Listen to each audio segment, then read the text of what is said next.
Écoutez, je pense qu'aucune solution à court terme n'est à portée de main. On a déjà refinancé la dette grecque une fois, puis une seconde fois. On s'aperçoit qu'il s'agit d'un véritable tonneau des Danaïdes, hein, selon la mythologie grecque ancienne. Les Danaïdes ayant commis un crime inexpiable aux yeux de Zeus. Zeus, le dieu suprême, dieu de la foudre, les condamne à remplir un tonneau sans fond.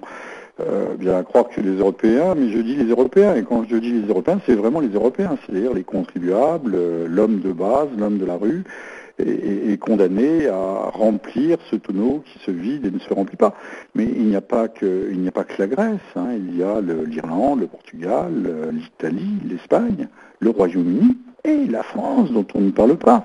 Mais alors la France a les reins plus solides, a un patrimoine, une richesse patrimoniale, un tissu industriel encore important, et donc elle n'est pas déclarée insolvable. Mais si l'on regarde les choses d'un peu près, la dette par tête d'habitants, rapportées au PIB, que ce soit en France ou en Grèce, sont équivalentes à quelques milliers d'euros près. Donc la crise est une crise de fond.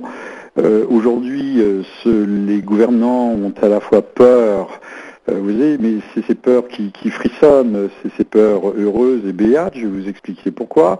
Ils ont à la fois peur qu'il n'y ait une crise de solvabilité, c'est-à-dire que les établissements bancaires et financiers ne se prêtent plus les uns aux autres parce que certains pourraient être mis en faillite, comme ça a été le cas le 16 septembre 2008 avec l'établissement new-yorkais de Manhattan Lehman Brothers, qui a été déclaré d'un seul coup, qui a été déclaré insolvable.